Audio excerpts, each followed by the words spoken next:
ಆದ್ಮೇಲೆ ನಡೀತಿದ್ದು ಅಮ್ಮಂಗೆ ಹೇಗೆ ಗೊತ್ತಾಯ್ತು? ಅವ್ರು ನಿನಗೇನು ಬೈಲಿಡತ್ತಾನೆ? ಇಲ್ಲ ವಿಶ್ವ, ಆದರೆ ಅವ್ರಿಗೆ ನನ್ನಲ್ಲಿ ಇದ್ದಿದ್ದು ಹೇಗೆ ಗೊತ್ತಾಯ್ತೋ ನನಗೆ ಗೊತ್ತಿಲ್ಲ. ನೀನು ಹೊರಟಿದ ತಕ್ಷಣ ಅವ್ರು ನನ್ನ ಮುಂದೆ ಬಂದು ನಿಂತ್ಕೊಂಡ್ರು. ಆದರೆ ಅವ್ರು ನನ್ನ ಕ್ಷಮೆ ಕೇಳಿದ್ರು ಕಣೋ. ನಾನು ಎಷ್ಟೇ ಬೇಡ ಅಂದರೂ ಬಲವಂತ ಮಾಡಿ ವಾಪಸ್ ಮನೆಗೆ ಕರ್ಕೊಂಡು ಬಂದರು. ಅಮ್ಮ ನಿನ್ನ ಹತ್ರ ಕ್ಷಮೆ ಕೇಳಿದ್ರ? ಹೌದು ವಿಶ್ವ, ನನಗೂ ನಂಬಕ್ಕೆ ಆಗ್ತಿಲ್ಲ. ನಿಂದೇನು ತಪ್ಪೆಲ್ಲ ನಂದೆ ಅಂತ ಹೇಳಿದ್ರು. ಅವ್ರು ಯಾವತ್ತೂ ಆ ಥರ ಮಾತಾಡಿದ್ದು ನೋಡೇ ಇಲ್ಲ. ನಾನು ಅಲ್ಲಿಂದ ಹೊರಟ ಮೇಲೆ ಇಲ್ಲೇನಾದರೂ ನಡೀತಾ? ನನಗೂ ಏನು ಅರ್ಥ ಆಗ್ತಿಲ್ಲ ಜಾನು. ನೀನು ಇಲ್ಲಿ ಬಂದಾಗಿಂದ ನಿನಗೇನು ತೊಂದರೆ ಆಗಿಲ್ಲ ತಾನೆ? ಅಮ್ಮ ನನ್ನ ಹತ್ರ ಆರಾಮಾಗಿ ಇದ್ದಾರಲ್ವಾ? ವಿಶ್ವ, ನಿಜ ಹೇಳಬೇಕು ಅಂದರೆ ಮೊದಲು ನನ್ನ ಹೇಗೆ ನೋಡ್ಕೋತಾ ಇದ್ದಾರೋ ಅದಕ್ಕಿಂತ 10 ಪಟ್ಟು ಜಾಸ್ತಿ ಪ್ರೀತಿ ಕೊಟ್ಟು ನೋಡ್ಕೋತಾ ಇದ್ದಾರೆ. ಆದರೆ ಯಾಕೆ ಅಂತ ಗೊತ್ತಾಗ್ತಿಲ್ಲ. ನಮ್ಮಮ್ಮನೇ ಹಾಗೆ ಜಾನು. ಕೋಪ ತೋರ್ಸೋದಾಗಿರ್ಬೋದು, ಪ್ರೀತಿ ತೋರ್ಸೋದಾಗಿರ್ಬೋದು, ಎಲ್ಲದರಲ್ಲೂ ಅತಿನೇ. ತಾಳ್ಮೆ ಅಂತ ಬಂದಾಗ, ಕ್ಷಮಿಸೋದು ಅಂತ ಬಂದಾಗ ನಮ್ಮಮ್ಮ ಭೂಮಿ ತಾಯಿನೇ. ಅದೇನೋ ಸರಿನೇ, ಆದರೆ ಈ ಸಡನ್ ಬದಲಾವಣೆ ಯಾಕೆ ಅಂತ ನಾನು ಏನು ತಪ್ಪು ಮಾಡ್ತೇವೋ ನನ್ನ ಮೇಲೆ ಅನುಮಾನ ಪಟ್ಟು ಮನೆಯಿಂದ ಹೊರಗೆ ಹಾಕಿದ್ರು. ಈಗ ಅವರೇ ಕ್ಷಮೆ ಕೇಳಿ ಮತ್ತೆ ನನ್ನ ಮನೆಗೆ ವಾಪಸ್ ಕರ್ಕೊಂಡು ಬಂದಿದ್ದಾರೆ. ಇದ್ರ ಮಧ್ಯೆ ಏನೋ ನಡೆದಿದೆ ಅಂತ ನನಗನ್ನಿಸ್ತಿದೆ. ಆಮೇಲೆ ಏನೋ ಮುಖ್ಯವಾದ ವಿಷಯ ಮಾತಾಡಬೇಕು ನಿನ್ನ ಹತ್ರ ಅಂತ ಹೇಳ್ತಿದ್ರು. ನೋಡು, ನೀನೇ ನಮ್ಮ ಅಮ್ಮನ ಬಗ್ಗೆ ಇಷ್ಟೆಲ್ಲ ಯೋಚನೆ ಮಾಡಿರ್ಬೇಕಾದ್ರೆ ಅವ್ರು ನಿನ್ನ ಬಗ್ಗೆ ಇಷ್ಟೆಲ್ಲ ಯೋಚನೆ ಮಾಡಿರ್ಬೇಡ. ಅವ್ರಿಗೂ ಗೊತ್ತಾಗಿರುತ್ತೆ ನೀನು ಒಳ್ಳೆಯವಳು ಅಂತ. ಅದಕ್ಕೆ ಅದನ್ನ ಅರ್ಥ ಮಾಡ್ಕೊಂಡು ಬನ್ನಿ ನಿನ್ನ ಹತ್ರ ಮಾತಾಡಿ ಕರ್ಕೊಂಡು ಹೋಗಿದ್ದಾರೆ. ಏನೋ ವಿಶ್ವ, ಅಮ್ಮ ಏನೋ ನನ್ನ ವಾಪಸ್ ಮನೆಗೆ ಕರ್ಕೊಂಡು ಬಂದರು. ಆದರೆ ತನ್ನೂರ್ಗಂತೂ ನಾನು ಬಂದಿರೋದು ಸ್ವಲ್ಪನೂ ಇಷ್ಟನೇ ಆಗಿಲ್ಲ ಅನ್ಸುತ್ತೆ. ಅವರು ಬಂದಾಗಿಂದ ನನ್ನ ಮುಖ ಸಹ ನೋಡಿಲ್ಲ, ಸರಿಯಾಗಿ ಮಾತು ಆಡಿಲ್ಲ. ಅವ್ರಿಗೆ ನನ್ನ ಮೇಲೆ ಇನ್ನೂ ಕೋಪ ಇದೆಯೇನೋ. ಹಾಗೆಲ್ಲ ಏನೂ ಇಲ್ಲ ಜಾನು. ಅಮ್ಮಂಗೆ ನಿನ್ನ ಬಗ್ಗೆ ಅರ್ಥ ಆಗಿದೆ ಅಲ್ವಾ? ಅವರೇ ತನಗೂ ಬುದ್ಧಿ ಹೇಳ್ತಾರೆ. ನೀನು ಆರಾಮಾಗಿರು. ಮುಂದೆ ಏನಾಗುತ್ತೋ ನೋಡೋಣ.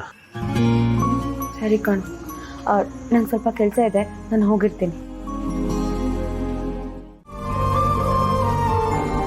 ತನು, ಯಾಕಮ್ಮ ಅಳ್ತಾ ಇದೆಯಾ? ಮತ್ತೆ ನಾನು ನಿಮಗೆ ಅವತ್ತೇ ಹೇಳಿದ್ದೆ ತಾನೆ, ಮನೇಲಿ ಏನೇನೆಲ್ಲ ನಡೀತಿದ್ಯೋ ಅದಕ್ಕೆಲ್ಲ ಕಾರಣ ಚಂದನ ಅವರೇ ಅಂತ.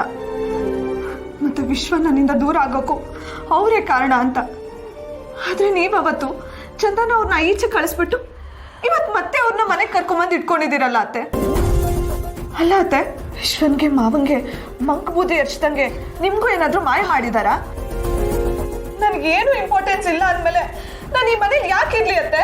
ತನು, ಯಾಕಮ್ಮ ಹಾಗೆಲ್ಲ ಮಾತಾಡ್ತಾ ಇದೀಯಾ? ಇದು ನಿನ್ ಮನೆ, ಇಲ್ಲಿಂದ ಎಲ್ಲಿಗೆ ಹೋಗ್ತೀಯಾ? ನೋಡು, ಮುಂದೆ ಈ ಮನೆ ಸೊಸೆ ಆಗೋಳು, ಹಾಗೆಲ್ಲ ಮಾತಾಡಬಾರ್ದು. ಸೊಸೆ ಅಂದ್ರೆ ಏನಂತೆ ಅರ್ಥ?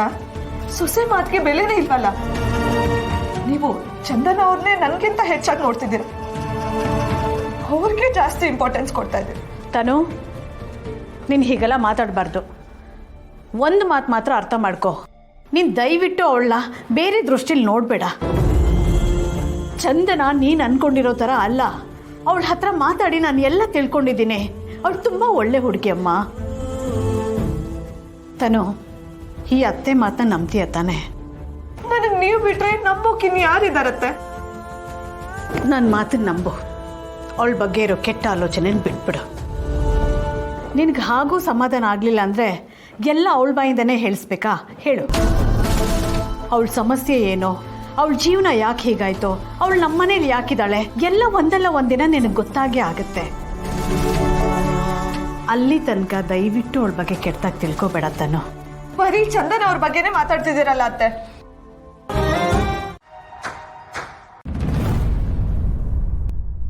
ಏನಂದ್ರಣ? ಇದ್ಯಾಕೋ ಸರಿ ಬತ್ತಿಲ್ಲ ಕಲ. ಇನ್ಮೇಲೆ ನಿಮ್ಮ ವಿಷಯಕ್ಕೆ ನಾನು ತಲೆ ಹಾಕೋದಿಲ್ಲ. ಏನೇ ಇದ್ರೂ ನೀನೇ ಸರಿ ಮಾಡ್ಕೋಬೇಕು. ನಿನ್ನ ಹೆಂಡತಿ ಮನಸ್ಸು ನೀನೇ ಗೆಲ್ಲಬೇಕು. ಅಣ್ಣ, ನೀನೇ ಹಿಂಗೆ ಅಂದ್ಬಿಟ್ರೆ ಹೆಂಗಣ್ಣ? ಮೇಡಮ್ ಅವ್ರು ಮೊದಲೇ ನನ್ನ ಮೇಲೆ ಕೋಪ ಮಾಡ್ಕೊಂಡವ್ರೆ. ಈಗ ನಾನೇ ಹೆಂಗಣ್ಣ ಸರಿ ಮಾಡ್ಕೋದು? ನಾನು ನಿನ್ನ ಪರವಾಗಿ ಮಾತಾಡ್ಬೇಕಲ್ಲ. ಹಂಗಂತ ನೀನು ಮಾಡಿರೋದೇನು ಹೇಳ್ದೆ ಇಟ್ಕೆ ಅಯ್ಯೋ ಪಾಪ ಅನಿಸಿ ಒಳಗೆ ಕರೆದು ಕೂರಿಸ್ಕೊಳ್ಳೋಂಥದ್ದಲ್ಲ.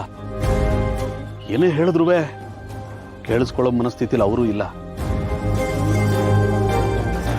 ನೋಡ್ಲಾ, ಇಂಥ ವಿಷಯ ಎಲ್ಲ ಮನಸ್ಸಿನ ಮೇಲೆ ಬರೇ ಎಳೆದ್ಬಿಡ್ತಬೇಕಲ್ಲ. ಭಾವನವರು ನಿನ್ನ ಮೇಲೆ ಪ್ರೀತಿ ನಂಬಿಕೆ ಇಟ್ಕೊಂಡಿದ್ರು. ಈಗ ನಂಬಿಕೆ ಎಲ್ಲ ಒಡೆದು ಚೂರು ಚೂರು ಆಗೋಗದೆ. ಅದನ್ನ ನಿಧಾನವಾಗಿ ಔಷಧಿ ಹಚ್ಚಿ ವಾಸಿ ಮಾಡಬೇಕು. ಟೈಮ್ ತಗೋತದೆ, ಅದ್ರ ಗ್ಯಾರಂಟಿ ಸರೋಯ್ತದೆ ಕಲ. ಈಗ ನಾವೇನು ಹೇಳಕ್ಕಾಗೋದಿಲ್ಲ ಕಲ. ಈಗೇನೇ ಇದ್ರೂ ನೀನೇ ಮಾಡಬೇಕು. ನಾವು ಈಗೇನೇ ಹೇಳಿದ್ರು ಬರೀ ಬಾಯಿ ಮಾತಾಯ್ತದೆ ಕಲ.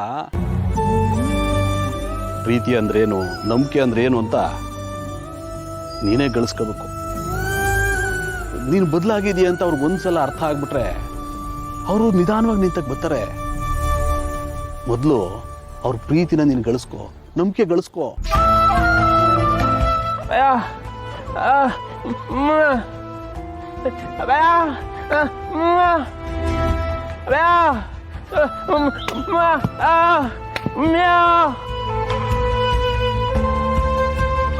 ಅದು ಅವ್ರು ಯಾಕೆ ಒಪ್ಪಕ್ಕಿಲ್ಲ, ಒಪ್ಪೋವರೆಗೂ ನಾವಿಲ್ಲೇ ಕುತ್ಕೊಂಡು ಧರಣಿ ಮಾಡ್ತೀವಿ ಅಂತ ಹೇಳ್ತಾವ್ರೆ. ಹಂಗೆಲ್ಲ ಮಾಡಕ್ ಆಗೋದಿಲ್ಲ. ಹಂಗ್ ಮಾಡೋದ್ರಿಂದ ಏನು ಪ್ರಯೋಜನನೂ ಇಲ್ಲ. ನೋಡಿ, ಪ್ರೀತಿ ಯಾವತ್ತು ತಾನಾಗೆ ಹುಟ್ಟಿ ತಾನಾಗೆ ಬೆಳಿಬೇಕು. ಅದನ್ನ ಬಲವಂತವಾಗಿ ಹುಟ್ಟಿ ಬೆಳ್ಸಕ್ ಆಗಲ್ಲ. ಅವರಿಬ್ರು ಜೀವನ ಅವರೇ ಸರಿ ಮಾಡ್ಕೋತಾರೆ. ಬನ್ನಿ, ನಮ್ಮ ಪಡಗ್ ನಾವು ಹೋಗುಮ. ಬಿಡಿ ಅಣ್ಣ, ನಾನೇ ಹೋಗಿ ಮೇಡಮ್ ಅವ್ರ ತಾವು ಮಾತಾಡ್ತೀನಿ. ನಿಮ್ಮೆಲ್ಲ ಹೊರಡಿ. ಬೇಡ ಕಲಸಿದ್ದು. ನಿನ್ ಪರ್ನೂ ನ್ಯಾಯ ಅದೇ, ಅವ್ರ ಪರ್ನೂ ನ್ಯಾಯ ಅದೇ. ಆದ್ರೆ ಯಾರೋ ಮಾಡಿದ ತಪ್ಪಿಗೆ ನೀವಿಬ್ರು ಶಿಕ್ಷೆ ಅನುಭವಿಸಂಗಾಗದೆ. ನೋಡು, ನೀನು ಅವ್ರ ಮನ್ಸು ಹೆಂಗೆ ಎದ್ದಿಯೋ ಬಿಟ್ಟಿಯೋ ನನಗೆ ಗೊತ್ತಿಲ್ಲ ಕಲ. ಆದ್ರೆ ಮೊದಲು ನೀವಿಬ್ರು ಎಷ್ಟು ಚೆನ್ನಾಗಿ ಖುಷಿಯಾಗಿದ್ರೋ ಹಂಗಿರ್ಬೇಕು ಅನ್ನೋದೇ ನಮ್ಮೆಲ್ಲರ ಆಸೆ ಅಷ್ಟೇಯ.